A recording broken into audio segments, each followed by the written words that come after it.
Comme chaque soir, votre grand format Vue d'ici vous emmène à la découverte de votre territoire. Et ce soir, prenons la direction du Vaucluse à Cadenet. Une visite guidée réalisée par Cédric Cottaz et Marguerite Kioch.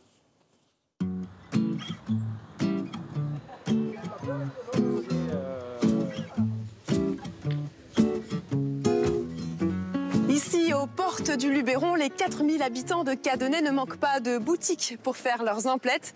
Et justement, je vous propose d'aller à la rencontre de ces commerçants, ces artisans qui sont entrés en résistance contre le commerce en ligne et la grande distribution.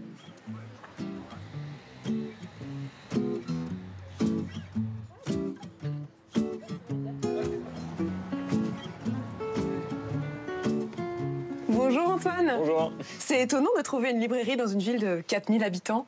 Ça peut paraître étonnant, mais en tout cas, nous, c'est le choix qu'on a fait avec Sandrine. Et on est très bien accueillis dans ce village. Et c'est vrai que c'est quelque chose que les gens, quelque part, attendaient.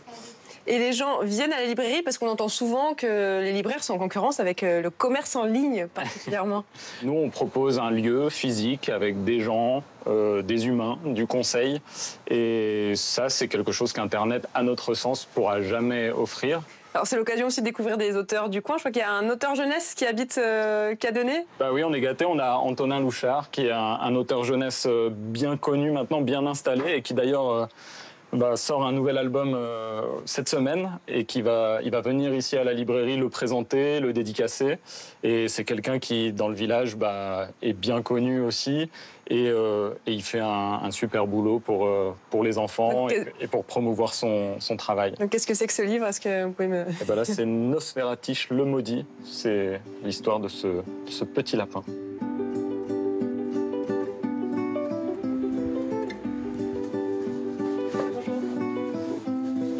On est loin de la carte postale, ici, dans la zone artisanale de Cadenet, mais c'est ce lieu que des agriculteurs du secteur ont choisi pour créer leur alternative à la grande distribution.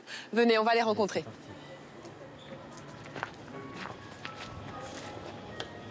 Bonjour. Bonjour Sylvain. Et bonjour. Alors, vous, aujourd'hui, vous êtes à la caisse. Ouais. Mais habituellement, c'est pas votre métier. Hein, non, pas du tout. Non, moi, je suis dans les champs souvent, avec les cochons. Vous élevez des cochons? Voilà, j'élève les aniles, les porcs, on les fait naître et on les fait grandir. Et ensuite, on les transforme à la ferme pour les vendre ici à nos clients. D'accord. Est-ce que tu as pensé à mon jambon? Eh oui. Oh, super. Voilà. Parce que j'avais pas repassé la commande. Non, mais c'était noté cette fois-ci.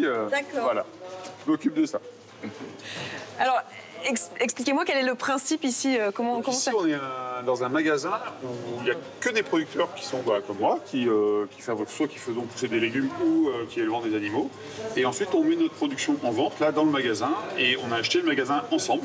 Et on est tous ensemble à gérer le magasin. On est 30 adhérents à amener quotidiennement. Enfin, en tout cas, moi, je livre une fois par semaine le magasin pour achalander ce magasin. Donc là, tout ce qui est là, c'est que de nos fermes. C'est vraiment une alternative à aller, je sais pas, dans un supermarché classique. Voilà, exactement. Et on fait attention aussi au prix, essaie de maintenir des prix qui soient vraiment corrects, voire souvent moins chers que les grandes surfaces.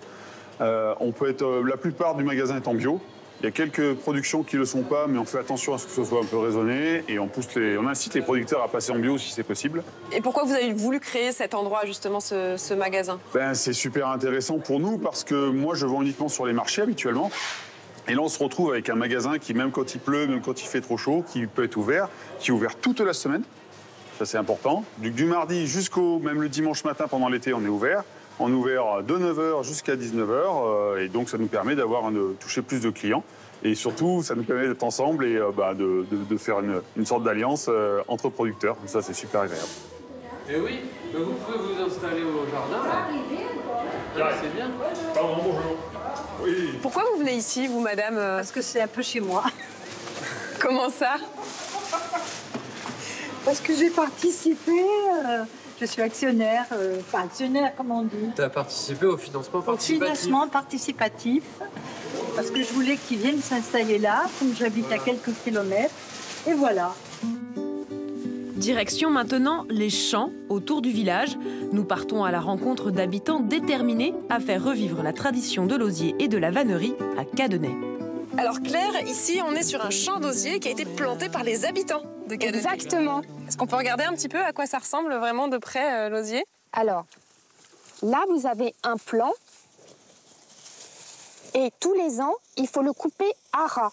Parce qu'un brin d'osier qui est utilisé en vannerie, c'est un brin de l'année. L'objectif, c'est que dans quelques années, il y en ait un peu partout dans Cadenet? Exactement. L'objectif, c'est d'installer d'autres osiericulteurs. Et c'est pour ça qu'on a aussi une étude en cours de route, là, en cours, pour pouvoir organiser cette filière pour que ceux qui se lancent dans l'osiericulture aient des débouchés. Il est possible de venir à Cadenet s'initier à la vannerie et ainsi découvrir un pilier du riche patrimoine de la commune.